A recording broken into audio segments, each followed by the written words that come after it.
Yeah, okay. Oh, hi. Let's mute you. Are you gonna work? Ah, yes, there I am. Well, there I'm about to be, I presume. Come on. Hi.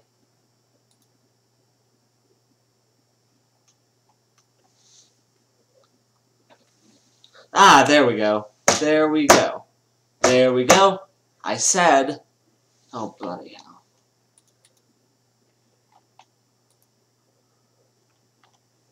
hell.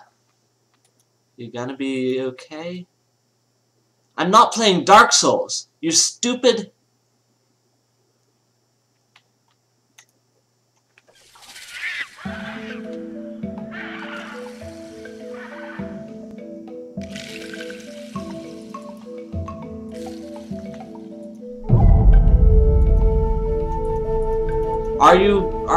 Come on.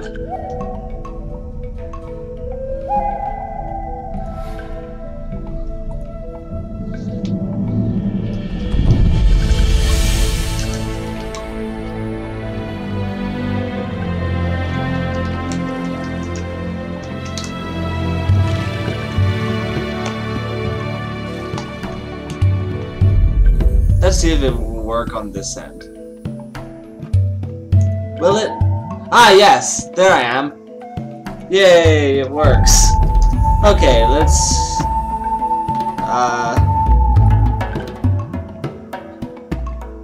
Or what do I want to do? I want to make sure...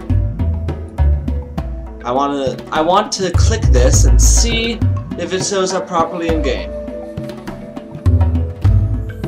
Come on, give me this, please.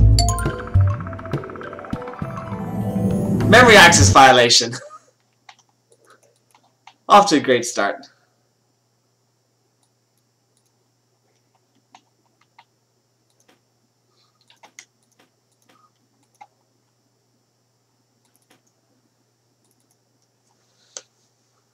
No, that's wrong. No, that's the loading screen. Let's get to it. Okay, let's see if it'll work this time.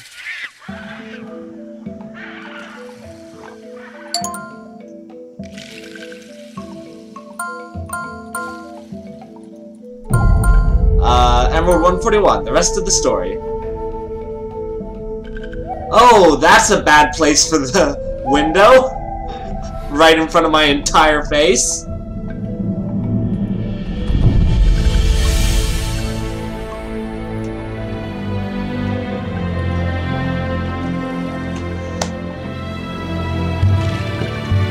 Memory access violation! Let's get to it.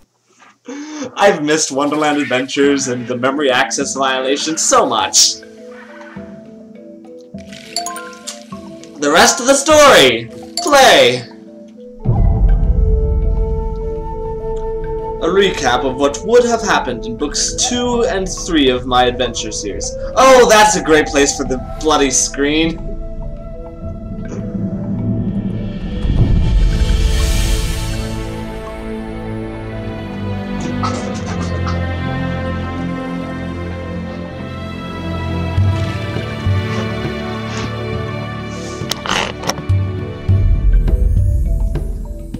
And...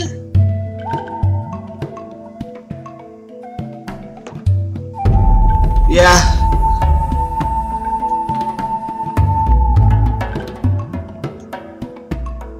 Streaming is hard, especially when the resolution isn't what the resolution's supposed to be. You know, let's just kill the webcam. It just makes everything harder. Just put the thing right in the center of the screen. It'll be great. There we go. That looks fine. Select a chapter. Introduction. I like introductions. But I should change the settings. I did not think through the decision to stream it. I just kind of started doing it. Okay.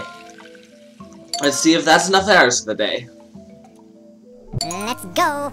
Introduction. Hey everybody. Hey, I shouldn't read this. This is Emerald's line. Well, that guy who isn't me is Jacob, also known as Paravel, also known as Emerald.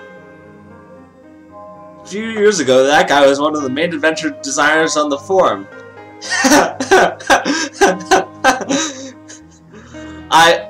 Okay. Yeah. Fastness and consistency. Great topics. While the puzzles were usually fun to design, the story was always the main focus of my series. I'm sure this is very realistic Paravel voice. I've revised, refined, and expanded it so much over the years that it feels like a significant part of me now. It's something I need to tell, and for a long time it seemed I would have no trouble doing so through a series of adventures. Now, however, I don't have as much time as I used to, or as much interest in the WA engine as I used to. My rate of production slowed to a crawl long before. There's no way I would ever be able to finish the series.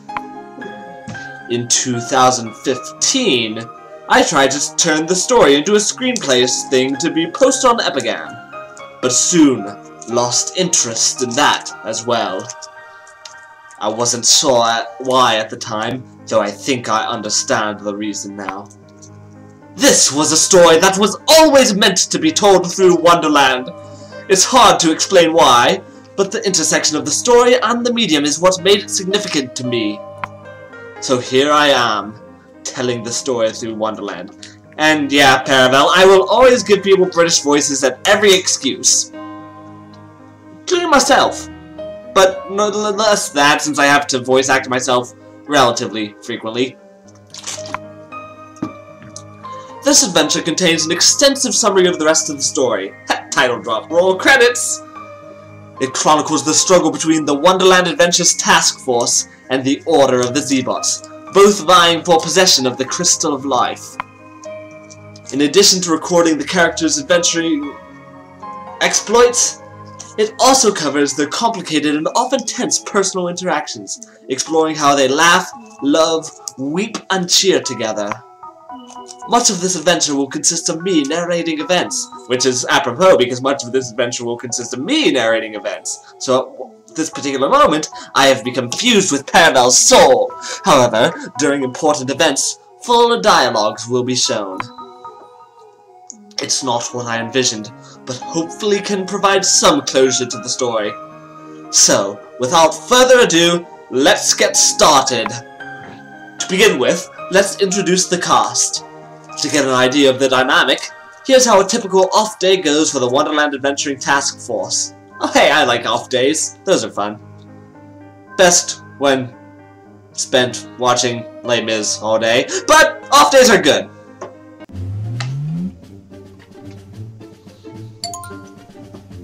Hey, Squiddish! How's my favorite big, strong adventure hero doing this warm and sunny afternoon?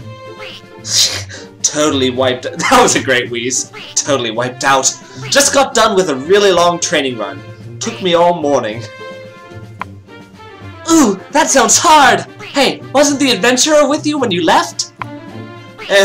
He decided to do another lap around the city. I tell you, that guy's really strong. If I had half of what he has... Don't worry, with how hard you're working and how strong you're getting, you'll beat him in no time. After all, you're fantastic at just about everything. Well, guilty as charged.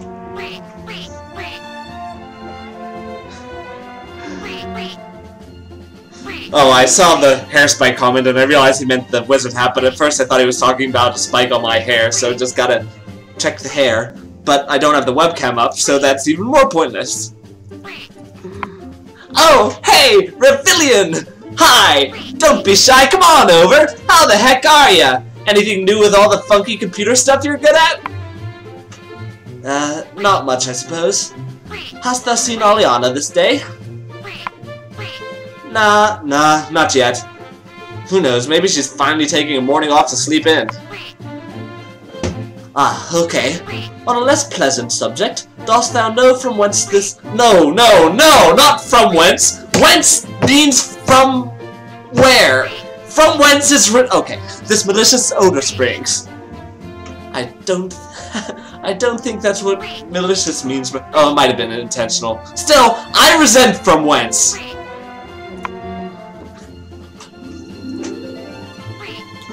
Yeah, sorry, that's probably me. I had to take a shower after that run. I see. Why don't you go do that then? Alright, I will. How do you want to stop by my room this evening to play some Chopper Crush 2? Sure. Could be fun, I suppose. Great. I'll see you there. Hey, you should spend some time with me today, too. Want to go out to eat again? It's my treat. I'd love to. Do you want to hit up Old Town Ice Cream again? I love ice cream! Alright, I'll see you tonight, dear. Be back in like 15 minutes. See you then! I'm excited! I see thou likest him quite a bit. Thanks. I'm lucky. Well, he is too, I guess. We're both lucky! Yeah, so, Behold! I, the great Prostradamus, have returned from my quest of information!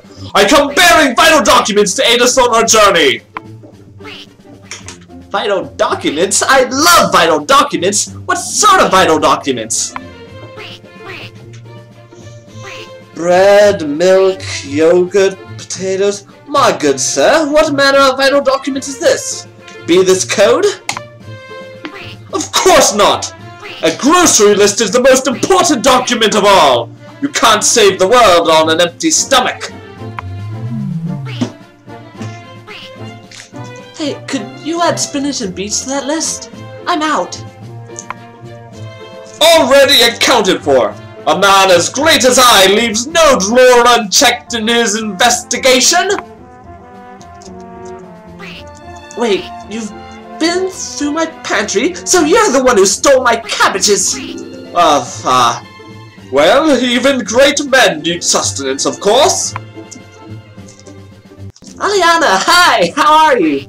How are things in the land of complicated magic I don't understand?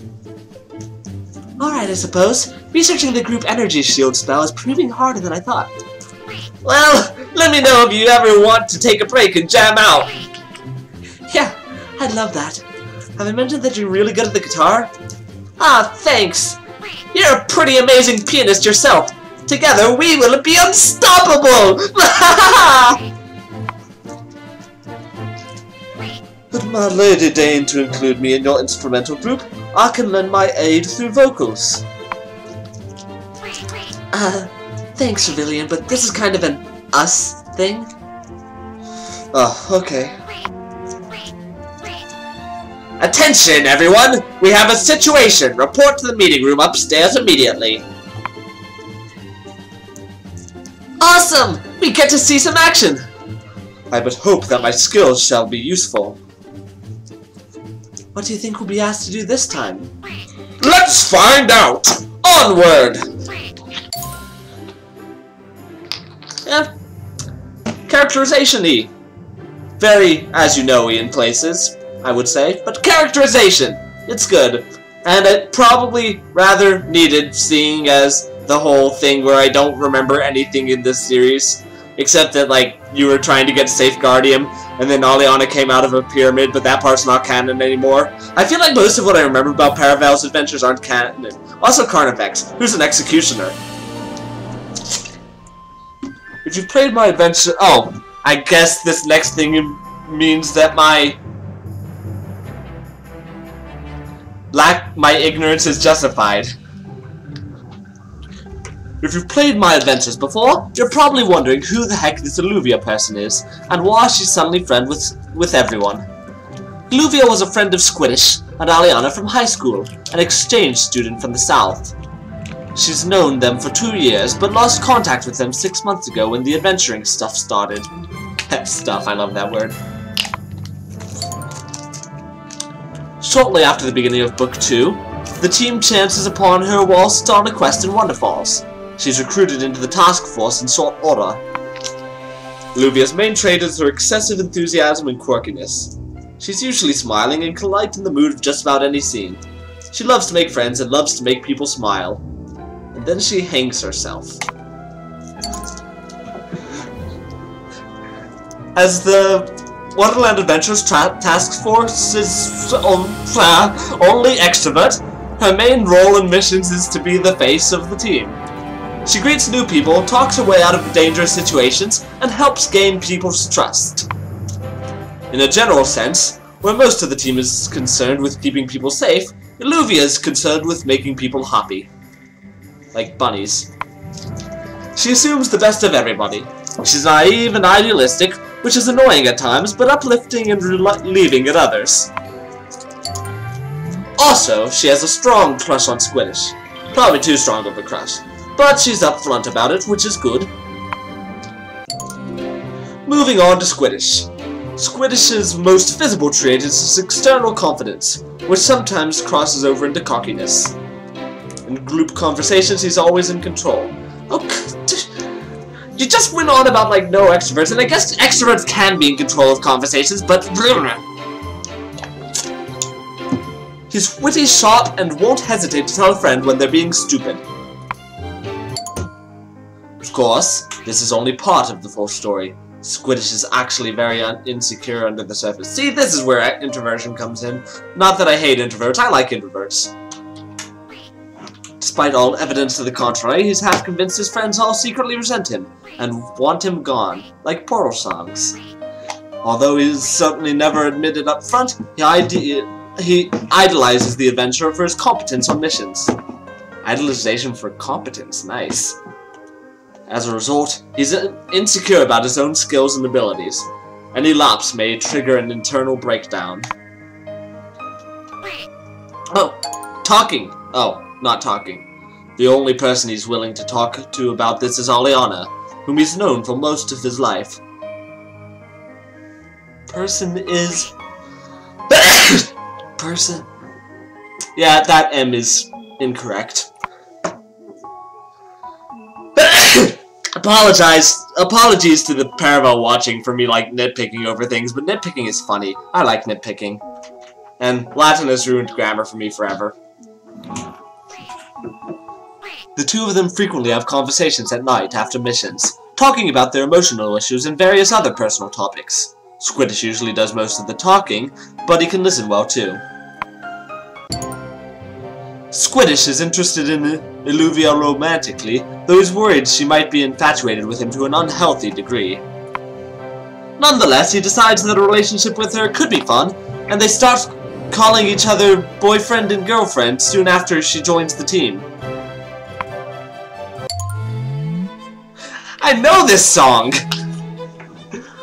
On the subject of infatuations, let's talk about Revilian. Revilian has a thing for Aliana, and just about everybody knows it. He sees her as basically perfect and goes out of his way to be chivalrous to her, with cringeworthy results. He also gets subtly jealous when she talks to other guys, which leads to drama on more than one occasion. Revilian's other tension-inducing relationship on the team is with Squiddish, defined by Revilian's mix of admiration, loathing, and jealousy. He sees Squiddish as a rival for Aliana's affections, accurately or not, and resents how easily things seem to come to him. But he also envies his way with words, and ease in social situations.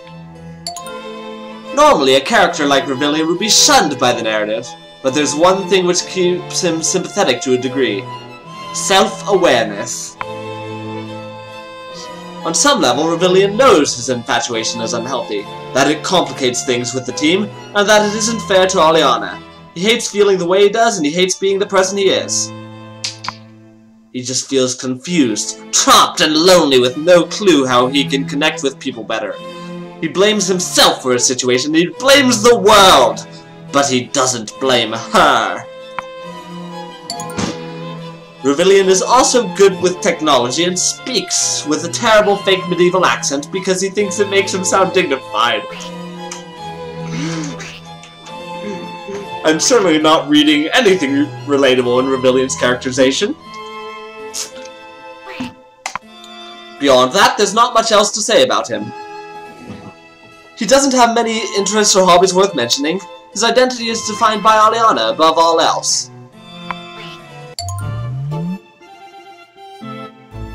That's as good a segue as any into Aliana's character, so let us talk about her next. Out of the 4 kids on the task force, Aliana has the most personal stake in the fight with the Order of the Zeebot. Its leader, Carnifex, killed her father, Isolon, shortly after her mother Rosanna's death by illness. Throughout Aliana's childhood, abduction by Carnifex was a constant threat. She had to muster magic at an early age to be able to defend herself. Hang on. I think that the... Okay.